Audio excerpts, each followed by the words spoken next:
Gente, deixa eu trazer um outro tema aqui agora. O Supremo Tribunal Federal vai retomar o julgamento de ações sobre alterações impostas pela reforma da Previdência. A Janaína Camelo vai chegar com os detalhes agora. Ô, Janaína, e conta pra gente quais os pontos serão analisados pela Corte, hein? Seja muito bem-vinda. Boa tarde, Evandro. Boa tarde a todos que nos assistem. Olha só, esse julgamento está marcado para hoje de 13 ações que questionam diversos pontos aí da reforma da Previdência, que foi aprovada em 2019, né, pelo Congresso, proposta aí pelo então presidente Jair Bolsonaro no seu primeiro ano de mandato. Então, essas ações, elas são de autoria de diversas entidades, como, por exemplo, de delegados, de juízes, de membros do Ministério Público, também de partidos como o PT. E aí, entre essas ações questionadas, entre esses pontos, na verdade, questionados por essas 13 ações, estão, por exemplo, aí a cobrança de alíquotas progressivas de contribuição do funcionalismo público federal, a taxação de aposentados e pensionistas que ganham mais de um salário mínimo. Questionam também se o Congresso aí teria se baseado em premissas equivocadas para aprovar a reforma. Também questionam se as mudanças dizem aí que essas mudanças teriam acabado com o caráter solidário do regime próprio de previdência social e também questionam a possibilidade da criação aí de contribuição extraordinária. O relator é o presidente do STF, o ministro Luiz Roberto Barroso, que já apresentou o seu voto, isso em 2022, quando esse julgamento foi iniciado. E na ocasião, ele somente um desses pontos aí, ele aceitou essa contestação, mas parcialmente ainda.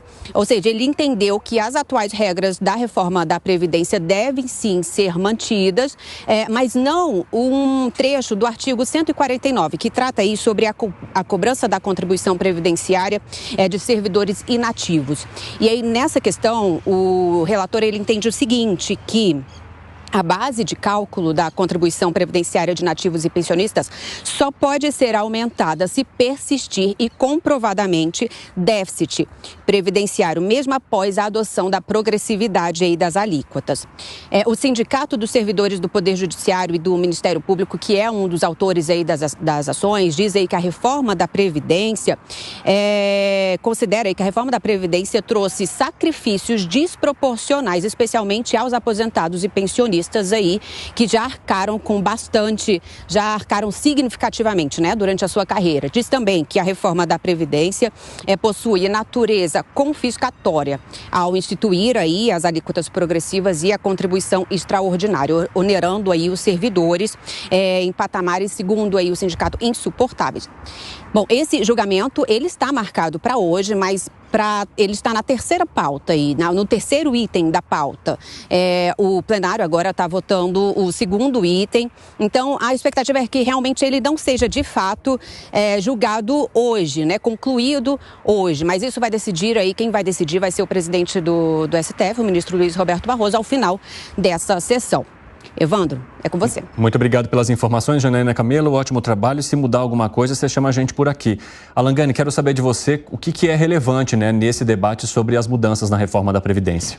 Olha, é o seguinte, a gente não pode piorar a reforma da Previdência abrindo mais exceções, entendendo que isso vai prejudicar o aposentado. Por quê? Porque uma hora a realidade se impõe, Evandro. Por mais que a gente acredite e fale, não, isso aqui não pode, porque isso aqui é muito agressivo, isso aqui é ruim para a população, isso é ruim para o aposentado. Então, vou dar um exemplo, né? Hoje, os benefícios previdenciários, eles são indexados ao salário mínimo, que é ruim. E muita gente pode falar, mas isso é injusto. Você pode achar injusto, só que chega num momento que a realidade se impõe, né? Chega num momento que está na lei, mas não tem mais dinheiro. E aí, como é que você vai fazer? Porque algo que é muito difícil as pessoas entenderem é o seguinte, Evandro, o orçamento, ele é limitado, porque a produção de riqueza numa sociedade, ela é limitada. O orçamento do governo vem de impostos e vem de empréstimos contraídos junto à sociedade.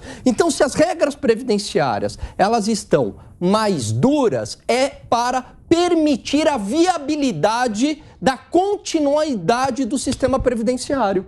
Você pode colocar uma regra super flexível em prol da população, em prol do aposentado, Mas se não tiver dinheiro, não adianta nada. Pode estar escrito, mas a realidade acaba se impondo. Então, não adianta ir para o Supremo Tribunal Federal, flexibilizar algumas regras, porque de alguma maneira a gente vai pagar a conta lá na frente, Evandro. Lei não está acima da realidade econômica. Piperno, tenho menos de um minutinho para você. Não, é super rápido. Eu e o Alan podemos discordar em muito sobre esse tema, e a gente tem realmente discordância. Mas, de fato, o justo versus o injusto é um tema, é uma questão que passa a ser secundária nisso.